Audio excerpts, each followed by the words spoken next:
We just removed this 68 RFE from a 2013 Ram 2500. The truck has 329,980 miles, and I believe the transmission is all original. The only code that this transmission was thrown was a torque converter out of range, but today we're going to tear this down and assess the damage. Just because that was the only code doesn't mean that was the only damaged component. Typically, when the torque converter fails, it takes the pump out with it, along with the overdrive clutch pack.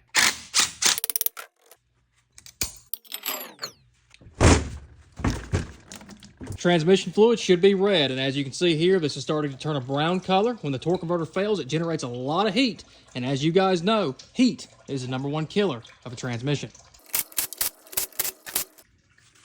Not a whole lot to see in the pan here. We've got a little bit of material there on the magnet, but this is definitely not the worst I've ever seen. There is a gasket here on the pan, so this transmission either has been serviced or they put a reman unit in here. I don't see any tags or anything indicating that it's a reman transmission, but it's definitely had the pan off before, and you can see here this gasket is siliconed on. A stock 68 RFE has only silicone.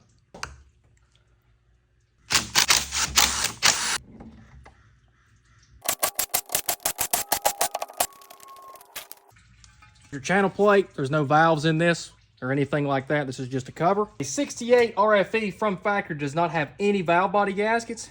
Here's your solenoid pack.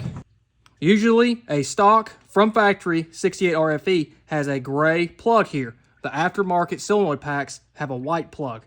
And since this is a 2013, we should have 5 check balls here. 1, 2, 3, 4, 5. That checks out. The SSV valve here is completely stock. And here is a comparison to a Transgo SSV valve and a stock SSV valve. You can see the difference there. This is a lot heavier metal on the aftermarket. This is very light. I'm not sure what kind of metal that is. Even if this SSV valve passes the vacuum test, I'm still going to ream it out and put a 453 Transgo SSV valve kit inside.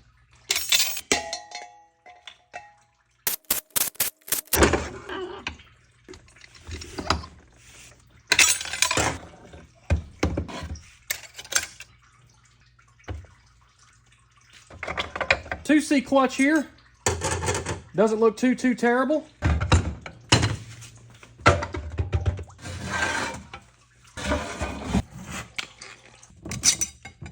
And here's our low reverse clutch pack. Definitely see some discoloration here on the teeth. They feel pretty abrasive there. And I guarantee if I was to measure one of these versus a new one, it would be significantly thinner. If you look really close here, you can see how this is kind of ribbed, LOL. And you can see how it's starting to wear down to the actual steel disc.